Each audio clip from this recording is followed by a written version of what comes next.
Shalom dan selamat pagi anak-anakku kelas 12 yang terkasih dalam Yesus Kristus. Salam sehat, salam bahagia, dan salam demokrasi. Puji dan syukur kita panjatkan kepada Tuhan atas kesehatan dan perlindungannya bagi kita semuanya. Bapa sangat berharap kalian semuanya dalam keadaan baik dan sehat, amin. Sebelum kita mulai pembelajaran ini, apakah sudah menyiapkan semua perangkat belajarnya? Seperti buku catatan agamanya, buku paket agamanya, pulpen, dan Alkitabnya? Jika sudah, berarti kalian sudah siap mengikuti pelajaran hari ini. Sebelum kita memulai materi pelajaran pendidikan agama Kristen pada hari ini, sebaiknya kita berdoa terlebih dahulu. Bapa dalam surga, kami serahkan akan proses belajar mengajar pada hari ini. Dalam nama Yesus kami berdoa, amin. Saya mengingatkan kalian untuk mengisi link daftar hadir yang sudah dibagikan sebagai salah satu bukti kehadiran kalian di kelas online ini. Adapun kompetensi dasar yang harus dicapai dari materi pelajaran di bab 3 ini adalah memahami arti demokrasi dan HAM dan hubungannya dengan tuntutan keadilan yang Allah kehendaki. Sebagai materi pokok atau materi esensialnya adalah arti demokrasi dan HAM dan hubungannya dengan tuntutan keadilan yang Allah kehendaki. Dan materi pembelajaran yang akan dipelajari pada hari ini adalah demokrasi dan HAM dalam perspektif Alkitab. Jika sebelumnya di bab 2 peserta didik sudah belajar dari materi praktik demokrasi dan HAM di Indonesia, maka dalam pertemuan ini kalian lebih mendalami lagi dan lebih memahami dari sudut pandang iman Kristen berdasarkan Alkitab terhadap pelaksanaan demokrasi dan HAM di Indonesia dengan menilai apakah sudah sesuai dengan perspektif Alkitab atau belum. Jika belum, maka kita perlu memperbaikinya. Sebagai orang yang mengerti kebenaran, kita memberikan sumbangsi pemikiran kepada pemerintah. Karena setiap warga negara, tanpa terkecuali apapun agamanya, apapun perbedaannya, memiliki hak yang sama dan berdemokrasi dalam menyatakan kebenaran. Kita harus menjadi pelaku kebenaran, hidup dalam kebenaran, keadilan, dan kejujuran dalam takut akan Tuhan. Mendasarkan HAM dan demokrasi dan wujud kasih, yaitu mengasihi sesama manusia seperti mengasihi diri kita sendiri sebagai wujud kita mengasihi Allah. Dalam Matius 22 ayat 37-40. Dalam materi kali ini kita dapat menganalisis kasus pelanggaran terhadap HAM serta memberikan penilaian kritis sebagai remaja Kristen berdasarkan pemahaman teks Alkitab.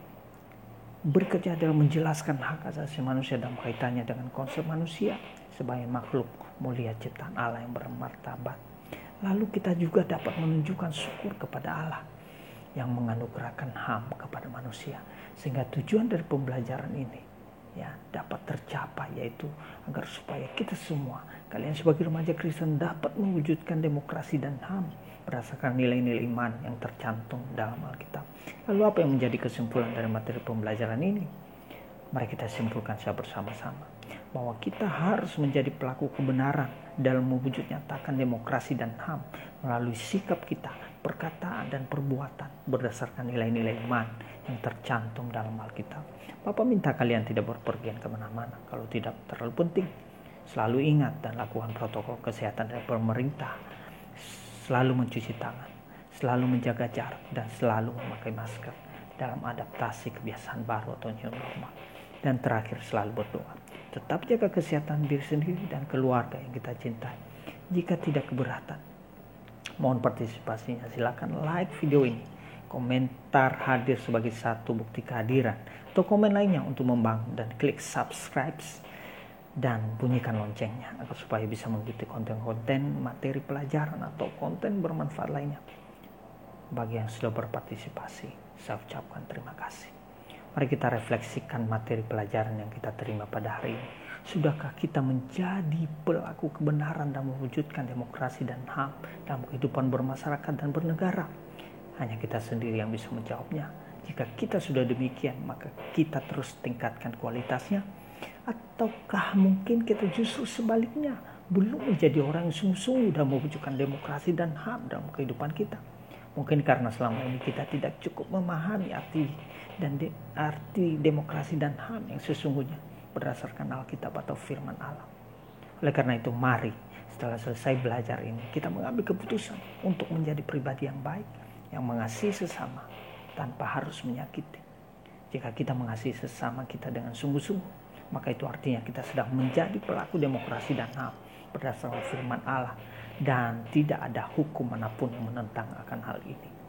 Sebagai bahan belajar dan tugas untuk kalian pada hari ini, yaitu bahan materi ada di bab 3 buku paket Pak dan Budi Pekerti terbitan Kemendikbud revisi 2018 halaman 33 sampai 50 dengan judul Demokrasi dan HAM dalam Perspektif Alkitab. Bapak berikan tugas kepada kalian untuk mengukur sejauh mana kemampuan kalian menyerap materi dari pelajaran ini. Sebagai tugasnya adalah yang pertama, mengapa di Alkitab kita tidak menemukan kata HAM dalam demokrasi? Jelaskan. Yang kedua, jelaskan hak asasi manusia dalam kaitannya dengan konsep manusia sebagai makhluk ciptaan Allah yang bermartabat. Yang ketiga, bagaimana Anda menjelaskan bahwa demokrasi dan HAM adalah anugerah dari Tuhan? Yang keempat, bagaimana memahami pemahaman Anda sebagai remaja Kristen jika mendasarkan pemahamannya berdasarkan Alkitab dalam menganalisis pelanggaran HAM di Indonesia, bahkan di dunia, dari masa ke masa atau dari tahun ke tahun. Peserta didik bisa belajar secara bersama-sama, berdiskusi melalui grup kelas, forum Google Classroom, atau bisa menghubungi guru mapel agama Kristen. Apabila masih ada yang kurang memahami dari materinya, kerjakan di buku catatan agama Kristen, kemudian foto, dan kirim melalui media yang disepakati atau ditentukan. Bisa melalui WA, simak Google Classroom, dan lain sebagainya. Perhatikan batas waktu pengerjaannya. Untuk materi belajar di pertemuan berikutnya, masing-masing mempresentasikan tugas yang dikerjakan pada hari ini, dan peserta didik yang lainnya bisa mengkritik dan memberikan tanggapan. Dan akhirnya kita selesaikan pertemuan hari ini dengan berdoa mengucap syukur kepada Tuhan atas penyertaan Tuhan, atas pimpinannya sampai saat ini. Mari kita berdoa. Bapa dalam surga, kami bersyukur atas penyertaan-Mu, pimpinanmu dalam proses belajar mengajar ini. Kiranya Engkau yang dimuliakan. Dalam nama Yesus kami berdoa. Amin. Tetap semangat. Tuhan Yesus memberkati.